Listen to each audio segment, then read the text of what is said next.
to another episode of Inside Richmond, the city's pulse. I'm Lindsay Darnell, your host, and today I have Chris Helms with American Legion and Jeremy Scarrette with Scarrette Pyrotechnics joining me. Guys, thank you. Thank you. Yeah, thanks for having us. Yeah, so I wanted to get you on here. We're getting close to the 4th of July and just talk about the fireworks that is hosted here in Richmond at Glen Miller Park. I don't think a lot of people know who throws the fireworks show. So you are in charge of getting and planning this event and then funding, finding sponsors to fundraise for it. Yeah, that's correct. One of the, like you said, I think one of the big misconceptions of the fireworks is I think everybody seems to think that the city puts it on, whereas it's actually the American Legion, Post 65, that actually funds that. And what we do is we try to reach out to local businesses for donations and stuff like that to help fund the fireworks and make that day just a big community day for the city of Richmond. Okay, so I just wanted to kind of go through some history and tradition with the fireworks. How long has the American Legion been hosting the Richmond fireworks? This year will be our 81st year in hosting the fireworks. It's a big. That's a lot of years. I can remember when I was a kid going down there when, you know, it was a big event. I mean, and the hill was just packed, and the booths, which were all ran by the Legion at that time. I mean, there was multiple booths down there with, you know, selling popcorn, Coke, and stuff like that. And, you know, of course, as the years kind of dwindled down, you know, those volunteers and stuff like that have kind of, you know, gone away. So we're trying to do the best we can with the volunteers that we have. Okay. So why is it important for the Legion to continue this tradition, either from your perspective or from Post 65's perspective? Our perspective is this is a family event for the community. There's a, you know, my aspect of it is, you know, I want to put it on for those families that might not be able to, you know, to get to go on vacations and stuff like that. You know, this is a big family event where they can get all their family together and go down as a group and enjoy themselves all day down on the hill. And we get people to come from all over the place. So, I mean, it's just a really, really nice gathering, you know, of a community, you know, for one day. Right. I really agree with that. So, you know, not getting to go out if you have to work, and then, you know, kids are home for summer, and having a cookout before you go down there, or even bringing a picnic down there on the hill, that's something that's always enjoyable for the family. Right, exactly. Yeah. And we get a lot of people that come down super early. You know, they'll start coming down 2:00 in the afternoon just to, number one, get their spot, and then also to just, like you said, they hang out, they have a picnic down there and just enjoy the day. So, Jeremy, going on, continuing with this, how long have you been helping American Legion with the fireworks? This will be our fourth year. Fourth year. Okay. And just to hit on what Chris was saying, since we've been doing this, I never got to go to Richmond fireworks show. We've been doing fireworks, I think, 18, 19 years now. I never seen a Richmond fireworks show. So the hill, I always heard about Roosevelt Hill. And so when we started, what was our goal, Chris? Our goal was to bring the families back to the hill. That's right. And so it's really important now. I mean, we have geared the show towards seeing that. I know the people that have went have said it's amazing to see it from the hill now. We brought fireworks back down in that valley for the hill. And so all the other people that sit outside of that, they don't really get to see that, which is awesome inside there if you go. So we're trying to bring the fun and excitement back to that hill. Yeah. It's still a great show even if you don't go down in there, but like that was one thing that we talked about. Hey, how do we get the families back? Yeah, and just to add on to what Jeremy's saying, you know, before, you know, they would shoot in the back, you know, the big fireworks, and then, you know, they could only do so much. And I'm not talking about Jeremy. I'm talking about the other the fireworks that used to do it before. But, you know, they would have to reload. So once they were reloading, they would shoot like on the hill. They would do their little ground shows and everything else while they were reloading in the back. So it was kind of back and forth. There were pauses in between and everything else. And when me and Jeremy started, it was kind of, what can we do better? Yeah. After each show, we would get back together again and say, hey, good show, but what can we do better? Next? And so every year we try and figure out what's new. What can we do this year? Yeah. So I have something really special planned for this year, something that no one's seen. So make sure you come. Yeah. It'll be a good show. It's the most difficult show we do out of all the shows we do. We do about 30, 35 shows a year. This one's the most difficult. And why is that? Well, it's hard to communicate when fireworks are going off between the back crew and the front crew and lining all that up, right? So it's a very difficult shoot, but it's a very fun shoot, and there's a lot of people that come. Yeah. So hopefully everybody can get behind, the Legion this year, donate. It's very hard. This year's very hard to raise funds, so I'll let you talk about it a little bit more, but it's a really cool place to shoot fireworks. Yeah, and I would also just, entice people to come to the hill. If you haven't seen it in the last 2 years, the fireworks show from the hillside, I think you're missing out a great opportunity of fireworks, because it's something that it's continuous from the back and the front at the same time. So, I mean, honestly, you're missing out on a really good show. Yep. So have there been any memorable past events or milestones between the both of you? As far as the fireworks show? Milestones in like what we shoot, or have you raised more funds in previous years versus this year? Yeah. And Yes. This year's challenging, and I don't know if it's challenging for me because of tariffs, tariffs and how much things cost. I think it's challenging for our customers, businesses in town, because they're still trying to figure out, what's going on in this world and how are we going to navigate, and are people still buying, and they're protecting their businesses, which they should. Yep. And it's hard to ask, like to give a donation when they don't know either. So I hope that things are going in the right direction, which I think they are. Yeah. People are starting to get out and vacation and go to businesses and buy and shop. I mean, I was just in Indy Saturday shopping. Felt good. Haven't shopped in a long time. So hopefully people do that, and they'll get more comfortable with the businesses picking up, right? And so hopefully we can change that. But it's real difficult this year. It's not just, this show. It's the Fountain City show that I put on. It's difficult to raise money. And, businesses can only do what they can do. So yeah, and it's not like they're not giving. No. They are giving. It's just they're not giving what they used to be giving. So, and it's hard to, get out there and, because if they're only giving half of what they give, we're half of that money short for the fireworks. And the other thing is finding new business. There's businesses out there that we haven't came across or want to get involved, and maybe we just haven't talked to them.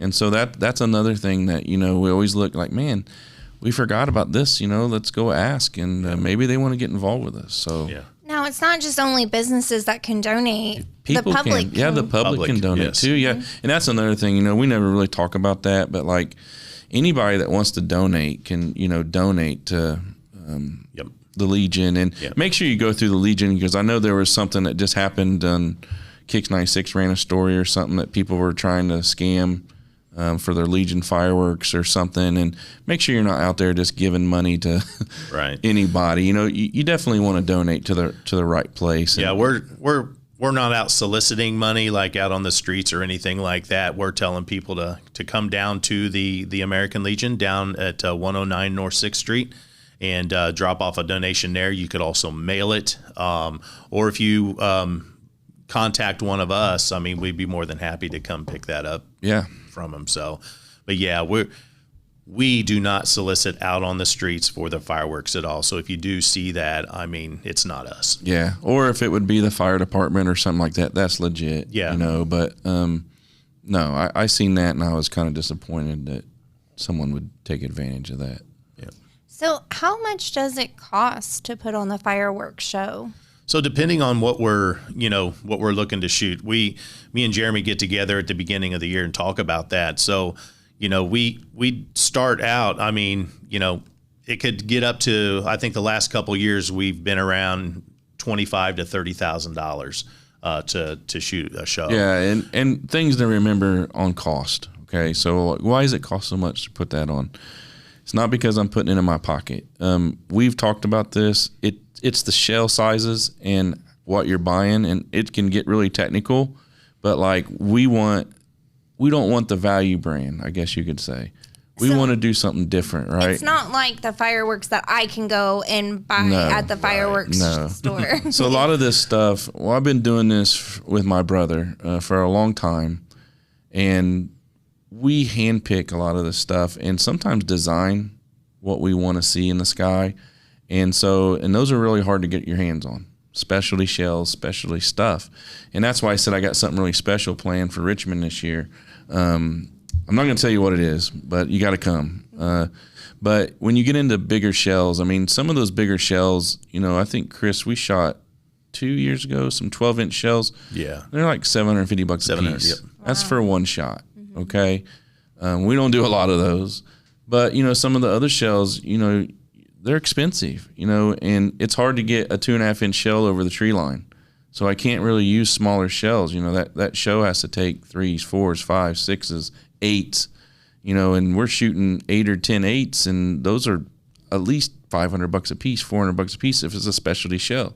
So when you talk about cost and then how many shells we have to throw up, that's an hour show, 40 minutes, yeah. 40-minute show.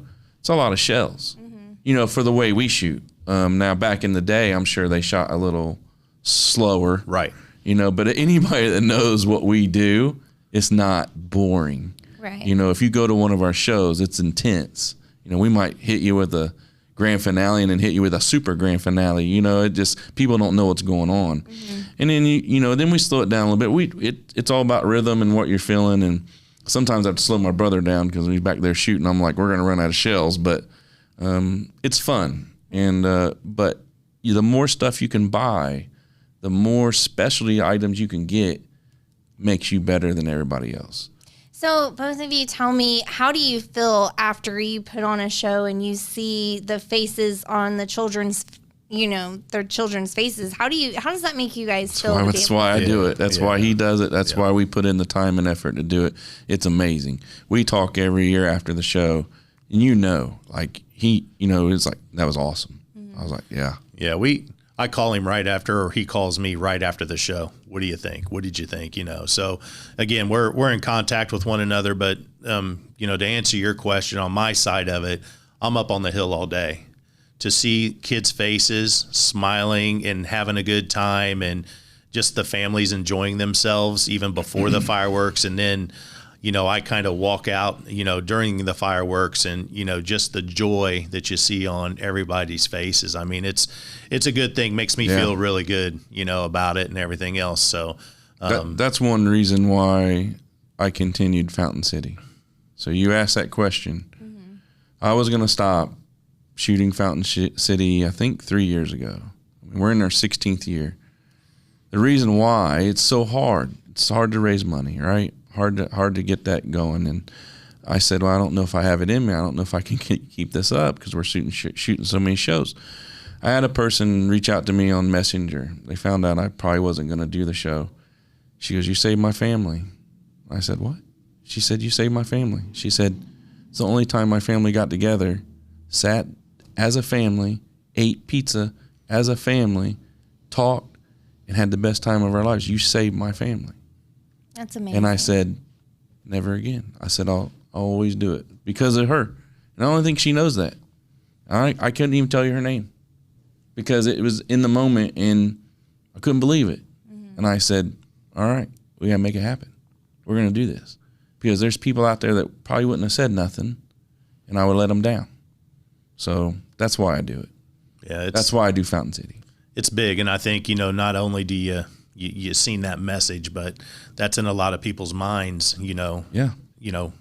they're just not coming out to say it. Think about it. I mean, all the things that our families go through, people's families go through, a bad day, bad work day, can't go anywhere, can't go on vacation, money's tight. That's why I make it free. Come, enjoy it. Because you don't know how much time you got left on this earth, right? That's right. So enjoy it with your family. So that's why I do it. That's why I do Fountain City. It's why I like getting involved with the Legion and helping and doing these things. And we try to do a lot of community stuff. Mm-hmm. So I love that part of it, So yeah, that's what you get back from it. Yeah, that's amazing. So when does planning typically start for the fireworks? Do you start in January or do you start? So for us, I mean, we're talking, a couple months, couple months after his big season gets done, we're talking. Yeah. But we're also, before we're talking, we're on the phone talking about when we shooting next year. Yeah. I'm wanting to make sure that it's convenient for us, of course, but I'm also looking at, when does the 4th hit? And is it going to hit, on a day where everybody's going to be off to enjoy it, that they don't have to work that day and then, rush home, change, and then get their family to the fireworks. And kudos to Chris and the Legion, because with my schedule, it's hard to do 2 big shows on the same day. I couldn't do it. And he worked with me this year. That's why it's not on the 4th, because we're doing 2 other shows on the 4th. So he really helped us out putting it on Saturday. So I hope everybody, appreciates that. And thank you for that. Oh, yeah. Yeah. And like I said, it's it's kind of right in the middle of the first part of the weekend there. So, I mean, it'll work out just fine. Like I said, we've shot many different days, but, we always try to do that. But the planning portion of it, we're starting to send out letters and stuff right around the first part of the year. Getting together with all the other things, not only the fireworks, but everything else in the background that has to happen.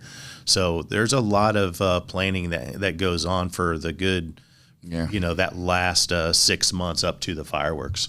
So who do you coordinate with? Do you coordinate with the police department and the fire department or parks department? Yeah, we coordinate with everybody that's involved down there. The city's very gracious, with getting us help with the police department, fire department, the city. I mean, it takes all hands with the city to make that happen. Well, and the safety too. We talk about safety a lot. The reason, being, since the last 3 years we took it over, I've pushed the fence back. Okay, so we're on the hill. We did that for safety for the people, so we can shoot those cool things down in the front, and and people getting down in where the water, where everybody has to drink water, we have to clear all that out. There's a lot of big shells going off, and we wouldn't want anybody ever getting hurt, because fireworks are unpredictable, right? So that's why we do that. So I was actually going to ask about your guys' safety protocols. So you're kind of touching base on that, and then how do you ensure safe distances? What about weather conditions? How does that affect your guys' planning? No rain, okay? Well, we've had these conversations, so we pay attention. 2 years ago. Yeah, 2 years ago it came up, went to Chris. I was like, hey, it's going to pour. Storm's coming. And this was like, we were watching it just about all afternoon and it coming in. And I felt like I should be paid for meteorologist school, because I had it spot on. Did I not? Oh, yeah. I said, we have to go now. Yep. We went now. I think we went early. It was a little daylight, but we had to. Mm-hmm. Yeah. We shot it. 15, 20 minutes. Everybody cleared out. Biggest storm you've ever seen. Wow. Yeah, we got back to the Legion that night, and we were unloading stuff in the pouring rain. I couldn't even clean up. Yeah. I couldn't even get our stuff until the next day. Wow. It was that bad. But weather's important. But I will tell you, as Jeremy has pointed out before too, we will try 100% to shoot that fireworks that night because of his schedule. There's a bunch of stuff going on behind the scenes with Jeremy and his schedules. So we get a lot of phone calls. Yep. So if people are wondering or watching the show, or if it's raining that day, we're still going to try and shoot. Okay, that means if it doesn't rain, constantly. So there's a lot of other things, like Chris said, like bathrooms and all the vendors and all the money involved with all that stuff. We have to try and shoot that show because it's very hard to re-coordinate resources, the whole 9 yards. So we will do our best to get it in. So for the listeners, what day, I know you said Saturday, what day and time for people that might not know or might be new to the area? So we're shooting on July 5th. And it typically I've coordinated with the food trucks. They're going to be up there, start setting up around 2:00. G1013 is going to start broadcasting at 3:00 that day. And we're still looking to, I think we're going to have trying to get a couple bands to come up and play like we have the previous years. So that's all in the works. But we'll start going up there around 2:00 and everybody's starting to set up. So that's typically when we start to see some crowds trickling in. And then the rain date, if it does happen to rain and we can't shoot that day, it would be the following Saturday on the 12th. Okay. And then so if you're listening to like Fountain City's on the 12th this year, if Richmond doesn't go or we have an issue, we will push that to the 11th. So that's the plan. So I know you were mentioning food trucks. Are there going to be any other vendors up there as well? Just food trucks. We've talked about actually getting some other vendors up there. That's kind of in the future for us to come up and kind of line up the road up there for others to come up and, sell their goods or, whatever they might have. So, yeah, that's definitely in the plans. Will you still have the vendor there this year that sells the balloons with the lights on it? Yeah, that's actually the Legion. Okay. That's the only booth now that we have up there. So it's our balloon booth, what we call it. But yes, people just absolutely love some of the stuff. And like fireworks, we're always looking for different things to add up there in the balloon booth. Different things that we think the kids would like. So yeah, it's that's something that we do up there, and we really enjoy it. We have a good group of volunteers that run that booth and do a good job at it. Yeah, I think last year I have a 4-year-old, so I had to get a balloon, the little wand, and then the glasses that lit up. And so what'd you think of the show last year? Oh, I loved it. Yeah. So we're very lucky. We have a friend that lives right there at the top of the hill, so we always sit in his yard. We don't have to go and find a spot on the hill ahead of time, and they cook out and have a lot of food there. So we're very lucky that we have that area that we can go, and we're not trying to fight for the perfect spot on the hill. But we love it. We've been going the past few years, sitting at our friend's house and watching the show. But, prior, I would always go with my sister to Cambridge City.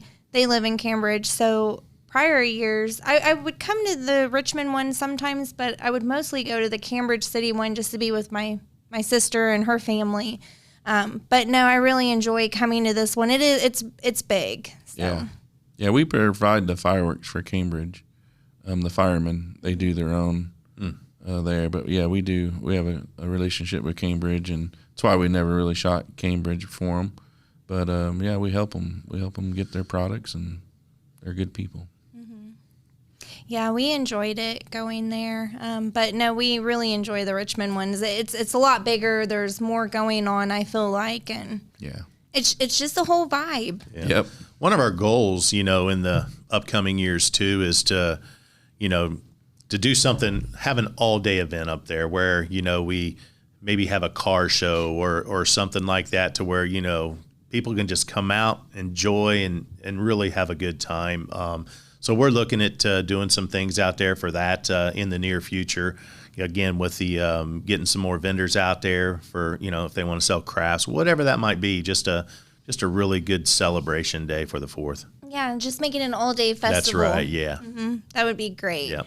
So going back, I wanted to kind of talk about how can the public support the fireworks going forward. You did touch on how is it funded. So just for the listeners, they can either come down to American Legion or they can mail in a check or even contact you and you'd be willing to go and pick it up. If, yes. Even if it's $5 from an individual, it all adds up. And especially if the community does show up. I know we were talking previously, you guys are still short funding for this year's fireworks, right? Yeah. We have checks coming in just about every day. As we sat yesterday, we were around, I think around $10,000 short, but, we do have funds coming in. So we did get a big check, a big stage sponsor check yesterday, coming to us, but we were notified that that's coming in. So, that's a $5,000 check. So that's a good one. Yeah, it's a real good one. Thank you for whoever absolutely. Did that, so. Yeah. So, that's huge for us. But, again, it's just, we even at the fireworks at the balloon booth, we have a donation bucket up there. And then we always try to get a couple people just going out walking through the crowd, with a donation bucket as well to support our next year's fireworks. So it's continuously planning and trying to fund. Continuously. Never stops. That's right. Yeah. It's challenging at times, but that's the fun of it. And something you do for the community, it'd be really great if the community showed up. Even like I said, if it's $5, you get a bunch of people donating $5. I mean, it all adds up. That's right. It does. Yep. Yep. We'll take anything. Like you said, it all adds up in the end. So. Oh yeah. And for, the community, that's something I would, I think is a great feeling is I'm not only doing this for my family, but I'm doing it for the whole community. That's right. Yep. So, what does the fireworks show mean to Richmond, do you think? Just your experience, and I'm not sure how many years you've been working on it. I know the American Legion's been 81 years, 4 years. Do you have a lot of people contacting you and telling you what it means to them for here in Richmond? There's been a couple that reach out, from time to time. Not a lot, but, we do get the passerbyers, that night, as they're walking out and stuff like that, just, thanking us for a good evening and stuff like that. I think for the most part, it's a time where you can get your family together all at once and enjoy an evening together because it doesn't happen a lot. I think your phones are down. Yeah. They're in your pockets. Nobody's looking at their phones. It's probably one time that social media, right? Yep. That's one way to gauge. I think you ask that question. I think the number one thing for Richmond is tradition, because the legacy, from the years before me. Before anything, right? They had some amazing shows. Yep. And I think that's what people remember. Yeah. So we want to make sure it's awesome. Right. Well, I'm excited to see the surprise that you have in store. Before we're done with this episode, real quick, you guys have a golf outing coming up, correct? Yeah, we do. It's actually this Saturday, weather permitting, of course. But yeah, it's this Saturday out at Highland Lake Golf Course. But yeah, we're trying to get donations for the fireworks. A lot of those proceeds will go towards the fireworks after Saturday. So yeah, if you're interested in getting out there and playing, there's still open spots and stuff like that to go out there and support the fireworks in a different way. So John Renfro, he's one of our Legionnaires. He puts on this golf tournament for us. He's been doing it for the last, I think, 3 years now. So it's a good way to raise funds in a different way, and he's been doing a very, very good job with it. Do they need to contact American Legion to register, or no? They can register. They can contact Highland Lake Golf Course. All right. So yeah, if you're a big golfer, come out Saturday and register. That's right. Yeah. Okay, well, I just, real quick wanted to go back over funding. You can contact American Legion. You can go to the golf outing this Saturday. Like I said, even if it's $5 or $4, whatever you have and change, take it down there and just help support the fireworks for the community. Yep. And make sure you show up on Saturday, July 5th, starting around 2:00, and then just enjoy the food trucks. And I think I read on one of the posts on social media, I think we have roughly 35,000 people in Richmond or something like that. If everybody gave $1, we could have one heck of a big that'd show. Be a great show. You know what I mean? So yeah, we're happy with any type of donation. Like you said, it doesn't matter. You know, if you can give, that would be awesome. We'd be greatly appreciated. Yeah, and I think also just thank you, Richmond. Thank you, businesses and everybody that supports us, the Legion, the city, everybody. So And again, thank you for all your effort, and we appreciate you. Can't do it without it. Can't do it without the community. Nope. Couldn't do it without the city. I mean, It takes everybody. Yeah. So it does. Well, thank you, Jeremy and Chris, for joining me and just talking about the fireworks. I think this will help give a better understanding to the community of what it takes to put on and how much it actually does take to put on with the tariffs and everything now. Right. Yeah. Thank you. Yeah. Thanks for having us. Yeah. Yeah, no problem. Like I said, I'm excited. We'll be up there. We might not get there at 2, but we'll be up there on the hill. Be there. We'll be there all day. Yeah, all day. Yeah. Come see us. Yeah. That's Inside Richmond, the city's pulse, keeping you updated and informed. Until next time.